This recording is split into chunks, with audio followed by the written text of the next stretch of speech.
नाम हृदय राजदास है। मैं इस फूडी पांडा का ओनर हूँ। मैं इससे पहले बीकॉम स्टूडेंट रहा हूँ। मेरी ग्रेजुएशन कंप्लीट है और इसके बाद मैंने एक दवाई दुकान में भी काम किया है। दवाई दुकान में उतनी सैलरी नहीं थी, पर ठीक था, एक्सपीरियंस के लिए मैंने कर लिया। पहला जॉब था, किया। उसके बाद मैं दूसरे मॉल में गया काम करने। वहाँ भी जी अकाउंटेंट एंड कैशियर, वहाँ भी मेरी सैलरी अच्छी खासी थी। तो वहाँ से हट के मैंने सोचा कि नहीं, अब कुछ अपना करना चाहिए, इसलिए मैं बिज़नेस लाइन में आया। तो बिज़नेस लाइन में मैं ठहरा कि पहले फूडी था। ये बताओ कि जी, दुकान का नाम आप बीकॉम वो वाले भी रख सकते थे, फूडी पांडा है क्यों? नहीं, फूडी पांडा रखने का पीछे एक कारण है, हाँ, क्योंकि मैं पहले फूडी मतलब ऐसे स्ट्रीट फूड्स का बहुत दीवाना था।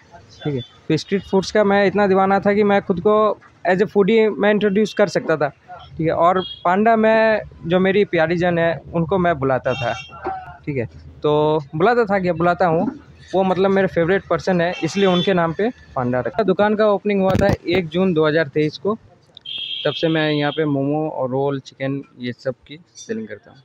ये बताइए किशनगंज शहर में तो हमको लगता है कि सैकड़ों मोमो की दुकान है। हाँ, मोमो की दुकान देखिए सैकड़ों है। ठीक है, लेकिन किशनगंज में क्या है ना, मोमो की जो पट्टी होती है ऊपर की, वो बहुत मोटी होती है। ठीक है, तो वो खाने से लगता है कि मैदा है, मैदा है, मैदा है। लेकिन हमारे यहाँ की मोमो जो है वो नेपाल के खास कारीगर बनाते हैं। अच्छा, नेपाल के कारीगर जो बनाते हैं, तो वो पट्टी होती है पतली एकदम, उसके अंदर की जो फीलिंग होती है वो डायरेक्ट आपके माउथ को टच करती है। नेपाल के कारीगर के द्वारा यहाँ मोमो तैयार जी, अच्छा, हम कितने प्रकार का मोमो है आपके पास? हमारे पास अभी तकरीबन वेज मोमो हो जाएंगे, चिकन मोमो हो जाएंगे, चिल्ली मोमो, पनीर मोमो, ऑनियन मोमो और ऑयल फ्राई, डीप फ्राई, ये सारे प्रकार के मोमो आपको मिल जाएंगे। 7-8 प्रकार की मोमो आपके यहाँ होती हमारे यहाँ 7-8 है। प्रकार से। सबसे ज़्यादा किस मोमो की बिक्री होती है? हमारे यहाँ सबसे ज़्यादा वेज मोमो और चिकन मोमो स्टीम में, अच्छा, और वेज मोमो की ज़्यादा सेलिंग है अभी तो स्टीम। नवरात्रि चल रही है, थोड़ा सा जी, चिकन का डाउन अभी तो है। चिकन का सेलिंग थोड़ा डाउन है। नवरात्रि के 9 दिन अभी डाउन रहेंगे। अच्छा, एक चीज़ पूछना क्योंकि देखिए क्या है कि जो कोई वेजिटेरियन है हम्म वो चाहता है कि भाई जो नॉन वेज चीज़ है वो आपस में मिले ना। नहीं, अगर है तो इसका ख्याल रखा जाता है। एकदम रखा जाता है। जो नॉनवेज नहीं खाते उनके लिए वेज अलग से रखा जाता है, उनके लिए गैस अलग होती है, स्टोव अलग होती है, बर्तन भी अलग होते हैं। और जो नॉनवेज खाते हैं उनके लिए एकदम अलग से रखा जाता है। वो भी एकदम उनका जो मतलब चलाने वाला ये होता है, वो भी अलग, चिमटा अलग, सब अलग होता है। जी, और एक साल से लगभग बेच रहे हैं, कितना मोमो पर डे सेल कर देते हैं आप? हमारे यहाँ 70 से 80 प्लेट मोमो, वेज मोमो जाती है। और चल तो 500 प्लेट कह नहीं सकते, लेकिन हाँ, कभी हो जाता है, कभी नहीं होता है। बस जो दुकानदारी 300-400 300-400 प्लेट। प्लेट। अच्छा, मोमो खाने कहाँ से लोग आते हैं आपसे? हमारे यहाँ मोमो खाने के लिए जैसे पांजीपारा हो गया, यहाँ से आते हैं, इस्लामपुर से भी आते हैं, सिलीगुड़ी के भी बहुत टूरिस्ट है जो आते हैं, तो यहाँ पे आके खाना खाते हैं, मोमोज़ यहाँ पे पसंद करते हैं। उनको लगता है कि नहीं, सही में मोमो का टेस्ट है, तो वो आते हैं। जब भी यहाँ आते हैं, हमारे यहाँ आते हैं, ठाकुरगंज से आते हैं, बहादुरगंज से आते हैं, सब बाहर से जहाँ से आते हैं। हमारे यहाँ सरकारी ऑफिसों में भी जाता है मोमो, जैसे डीएमएसपी के ऑफिस में भी जाया जाता है मोमो। उनके जो ऑफिसर्स आते हैं वो लेके जाते हैं। अच्छा, यहाँ से डीएमएसपी तक जाके मोमो जी जी जी जी वो भी खाते हैं जी यहाँ जी, यहाँ पार्सल की भी सुविधा है। पार्सल की भी सुविधा है, आप बैठ के भी खा सकते हैं, हाँ, आप लेके भी जा सकते हैं, डिलीवरी भी हो जाता है। रेट का क्या है? रेट आपका वेज मोमो स्टीम 40 रुपया प्लेट है, और चिकन स्टीम 50 रुपया प्लेट है।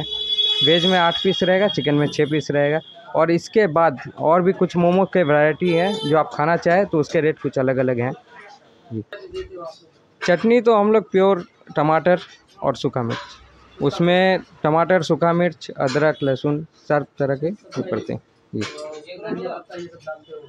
जी जी और दुकान बढ़िया चल रहा है? जी, भगवान की कृपा से दुकान तो चल रही है। मोमो खाने दूर दूर से लोग आते हैं। जी सर। नेपाल के कारीगर तैयार करते हैं और यहाँ क्या अगर करेंगे अपने इंडिया की तो उसमें क्या करेंगे आप? देखिए, नेपाल के मोमो जो हुई, ये खास नेपाल का ही डिश है। हाँ, तो ये डिश वही लोग अच्छा बना सकते हैं, काहे कि यहाँ के किशनगंज के जितने भी कारीगर हैं, मैंने उनके हाथ में वो टेस्ट नहीं मिला मुझे। यहाँ मैं खुद मोमो खा के नेपाल वाले जी बनाएंगे तो बिहार वाली फीलिंग नहीं है। जी जी जी, तो मैंने यहाँ पे खुद मोमो खाया, जहाँ जहाँ भी खाया, तो वहाँ पे मुझे वही फीलिंग आया कि मैदा मैदा। लेकिन मैं खुद नेपाल जाके जब टेस्ट किया तो मुझे लगा कि वहीं का कारीगर लाना चाहिए। कितना उसको सैलरी देते होगा? उनका सैलरी अभी गोपनीय है, ये गोपनीय रहने दीजिए, वरना कुछ और भी लोग आ जाएंगे अच्छा, ये मोमो का रेसिपी चुराने। जी चल रहा है बढ़िया। जी सर। यहाँ मोमो के अलावा chow mein, pasta, roll, chicken roll, paneer roll, spring roll, Manchurian, chicken chilli, paneer chilli, veg chilli और फास्ट फूड का पूरा फास्ट फूड का जितना आइटम है सब बेचते हैं हम। जी, फास्ट फूड रेस्टोरेंट इसे कह सकते हैं आप। मोमो, लेकिन पहली पसंद है यहाँ। बस यहाँ के लोगों की पहली पसंद हमारी दुकान की मोमो है, वेज मोमो स्टीम। गंज का डे मार्केट ये रोड है। दुकान इनका फूडी पांडा के नाम से यहाँ दुकान ये चलाते हैं। और यहाँ के मोमो की सबसे ख़ास बात यह है, किशनगंज में हमने बहुत सारे दुकान पे मोमो गया देखा, लेकिन क्या है कि यहाँ पे स्पेशल नेपाल के लड़कों के द्वारा कारीगर। जी सर, नेपाल का कारीगर है। आप एक बार आए, ट्राई कीजिए, पसंद ना आए तो आप पैसे ना दीजिएगा। और नेपाल की ही डिश वहीं से जो है मोमो की कहीं ना कहीं शुरुआत हुई है, और नेपाल के कारीगर तैयार करते हैं तो स्वाभाविक है कि बेहतर होगा ही। और ये इनका जो दुकान है किशनगंज डे मार्केट जो है, और सिनेमा हॉल के आसपास है ना, जीबीएम स्कूल के पास क्या है? ये हमारा दुकान है, डे मार्केट जीबीएम स्कूल के सामने। डे मार्केट जीबीएम स्कूल के अपोजिट जस्ट जो है सामने इनका दुकान है।